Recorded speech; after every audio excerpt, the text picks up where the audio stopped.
Hello and welcome back. In the previous video, we looked at how we can use char-arrays to represent strings in addition to char-pointers. And in this video, we will talk about the difference between the two. So let's get right to it, shall we?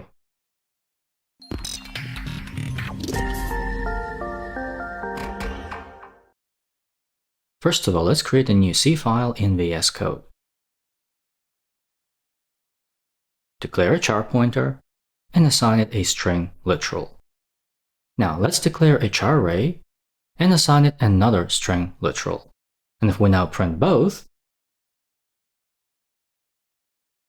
we will get hello world in the console. So it appears that for the printf function, there is no difference between char arrays and char pointers. Both can be interpreted as strings, so what's the difference?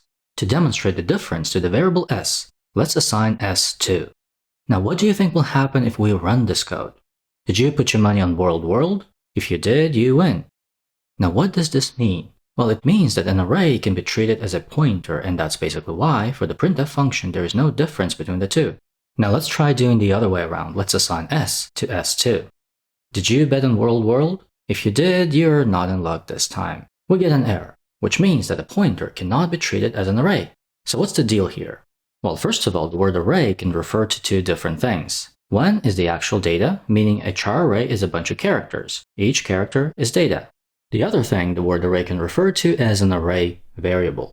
Now remember, a variable represents a memory address, which is basically the number of the memory cell. If you're not sure what I'm talking about, you might want to refer to one of the previous videos of this series. Alright, so data is stored in memory cells. Each memory cell has its own number, but a memory cell can only store one piece of data. Now, the string hello consists of 5 characters, meaning it needs at least 5 memory cells, one for each character. So how do we get one array variable to represent 5 different addresses? Well, we can't. What array variables represent is the memory address of the first array element. And if we need to access, say, the third array element to the address of the first element, we add 2. And this is basically why the indexing inside arrays starts from 0 and not 1. Now this is not going to work if array elements are not located next to one another, meaning the second array element has to be next to the first array element in computer memory. But this is just an FYI. What's important to note here is that an array variable represents the memory address of the first array element, not the value of the element. Meaning if we assign to a char array variable the string hello, the array variable will not represent the character h, but the memory address of the character h. And now, what do we call the thing that represents memory location of some data? Right, we call it pointer. So array variables are pointers, and that's why here, to the variable s, we can assign s2. However, the actual array data is not a pointer, and that's why here, to the variable s2, we cannot assign s, because what the variable s2 is expecting is the array data, not a pointer. Alright, now as some of you might remember, we did talk about pointers in one of the previous lessons, when we used the ampersand operator to take user input using the scanf function. To show you what I mean, let's comment out the existing code and write some new code. Specifically, let's declare 2 variables, an int and a float. Then take user input and use the variables to store it. And finally, print the variables. So the main point here is that when using the scanf function, we need to pass it the memory location of the variables we want to use to store user input. So essentially, we need pointers here. And that's why we're using this ampersand operator in front of the variable names, which we don't need to do when printing the variables using the printf function. And if you're not sure what this means, consider referring to the lesson where we talk about this. Now let's try taking user input not as an int or float, but as a string. To do that, we need a string variable. And we already know that we have 2 data types for that. A char pointer and a char array. Which one do we use here? Well, one thing we cannot do when using a char pointer is we cannot specify the maximum length of the string, simply because the length of the string is defined by the length of the char array that stores the characters of the string. So let's declare a char array variable and set the maximum size of the array to, say, 50. Now let's try taking user input using the scanf function the way we do it for the int and float here. And print the string. If we run the code though, we will get a warning, which essentially says that we're not using the correct data type here, which happens because we're using the ampersand operator with a pointer. Remember, array variables are pointers, which means that when passing a string variable to the scanf function, we do not need the ampersand. So if we delete the ampersand in front of the variable s and run the code, we will see no warnings. And if we provide some input and press enter, the input will be printed back. Alright, so the main point here is, when taking user input as a string using the scanf function, we do not need to use the ampersand operator. Alright, next, we know that a string is a char array. We also know that an array in general is just a bunch of data pieces, and we can access those individual pieces by their index inside the array. And we know that we can have arrays of other data types, not just char. So let's declare an int array and set its size to, say, 5 elements. So this array can store up to 5 integer numbers whose indexes go from 0 to 4. Please note that the maximum index in any array is always length minus 1. Alright, next, let's print the first array element.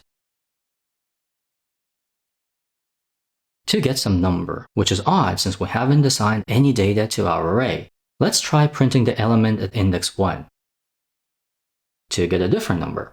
Alright, to get rid of these random numbers, we need to assign some data to the array, which we can do by assigning an integer number to an individual array element, like this. And if we run the code now, we will see the number 33. And if we assign some number to the second array element, we will see both numbers in the console.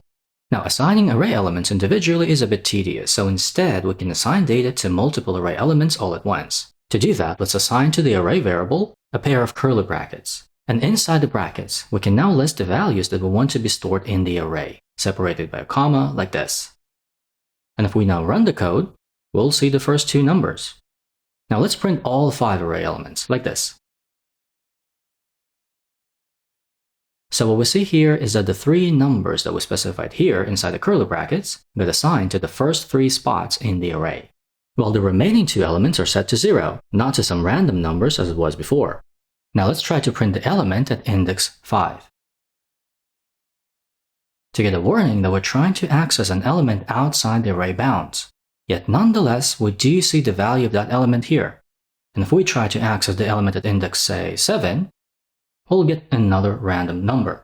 So the main ideas here are 1. Make sure you assign data to an array before you use that data. And 2. Make sure you do not go outside the array bounds. Otherwise, you might get some random data which might mess up your program.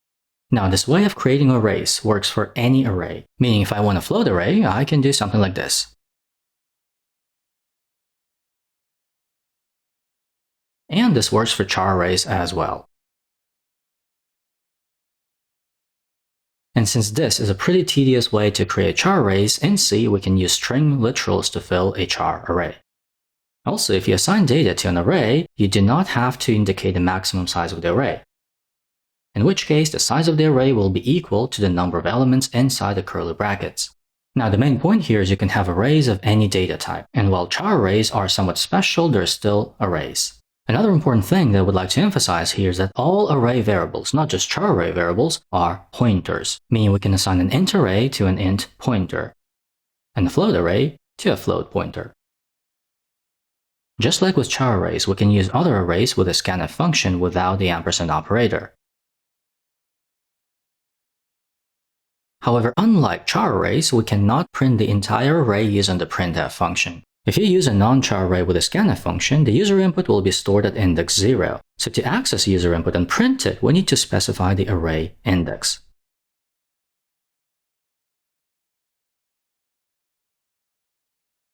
So again, even though char arrays are arrays, they're somewhat special, which was done to make working with strings less tedious. Alright, so we spent a good amount of time talking about data, and now we're ready to move on to the remaining 2 elements of programming that we haven't touched upon yet, specifically branching and loops, which we're going to get to in the next lesson. As usual, to test your grasp on the material covered in this video, you can take a quiz that you can find on our Patreon page. The link is in the description. If you have questions or need help with the material in general, you can schedule a one-on-one meeting with me. The link is also in the description. And of course, don't forget to like and subscribe if you haven't yet, and turn on the bell not to miss the next video. And I'll see you then. Bye.